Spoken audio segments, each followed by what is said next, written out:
write for Business World when I was with Accenture.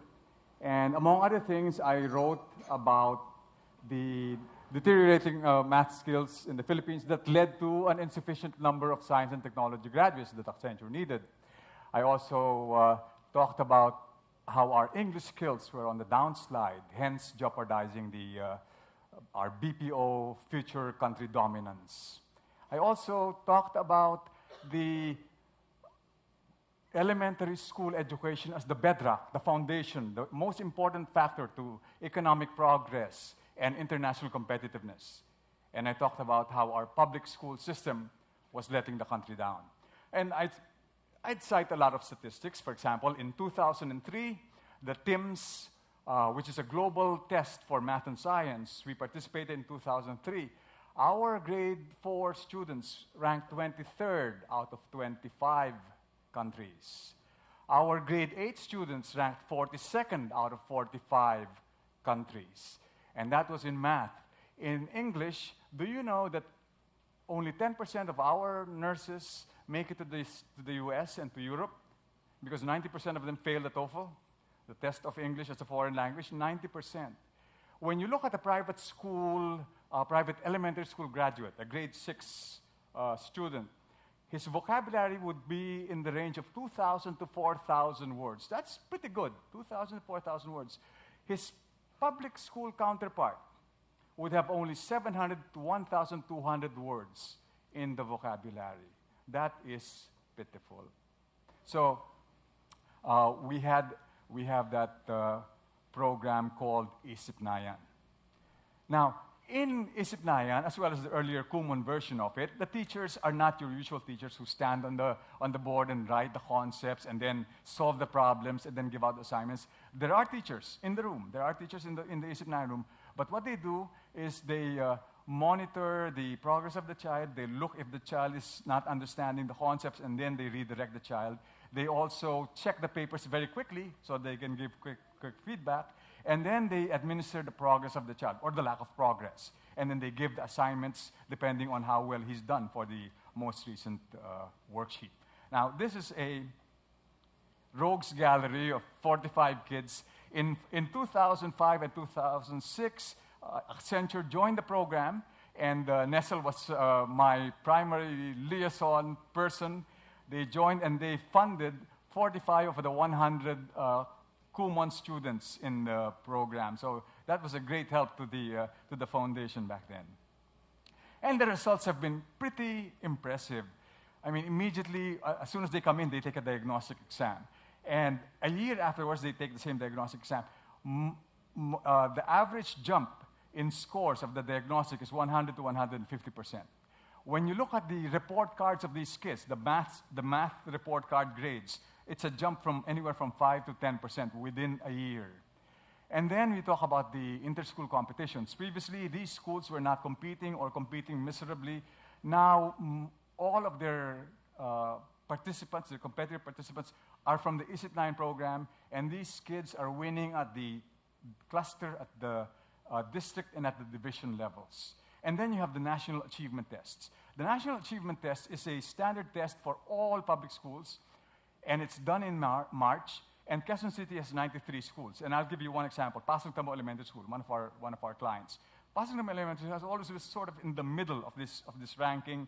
Their math score before we entered was, they were number 45, and then their overall was 40th place out of 93. 2 years into the iSipnayan program, they were already 25th overall in math, although they were still 39th overall. And then this year, measured in March, and the results just came out, they were now number 8 out of 93 in math, although they're still 37th overall. So, you know, they're still doing sort of okay with others, but math is way up there. In 2012, we began a pilot reading comprehension program called iRead, where we would assign a storybook give a storybook to a child. He'd read it overnight, and then the following morning he'd report to the school, to one of our teachers, and he would interact and do a Q&A with the teacher, all in English. And if he demonstrated that he understood the contents of the book, Then he was given another book with a slightly higher Lexile score to read, and then come back the following day again. Now, what's a Lexile score? In the States, some of you may be familiar, in the States, once a story or the storybook gets published, a swarm of experts suddenly congregate and analyze the material to death. They take a look, they take it apart, they look at the number of words, they look at how many difficult words there are, they look at how many words there are in a sentence, how long the sentences are, they count the adjectives, adverbs, prepositions, conjunctions, and put this all together and come out with what they call a degree of difficulty. And that's the Lexile score. And we make use of the Lexile score to advance the child from simple to slightly more difficult to even more difficult reading material. Last year, we put up another pilot reading comprehension program because the problem with iRead is it was 2 teacher intensive, and I could only afford 4 teachers, so that was only 80 kids. So what we said was, we need to get out of this teacher intensive format, so we thought, we already have a less teacher intensive format in our iSipnayan, couldn't we do the same thing? So we started to move towards this, where it's worksheet based, daily worksheets, and we have stories like the ones on the bottom left, and then the kids would answer the question sheet, the one on the top right. And again, all based on the Lexile scores. You see the top left of where we have some of the titles. Now, of course, unfortunately, the local stories are not Lexiled yet. So we're trying to we're trying our darnest best to do an objective analysis of what their Lexile scores may be. Now, also, we've done, since 2010, we have been doing computer classes in the summer. We have 30 and 40-hour packages that revolve around Windows, Windows XP, Microsoft Office, desktop publishing, which is often Microsoft Publisher, image editing, which is often Microsoft Picture Manager, and if we're able to bring the pocket Wi-Fi's into the class, then we have internet access. So we introduce Facebook, Yahoo, Google, Explorer, Mail, etc. And we have an inventory of about 20 netbooks on the ready to deploy if the school that's requesting for a computer class does not have a computer facility.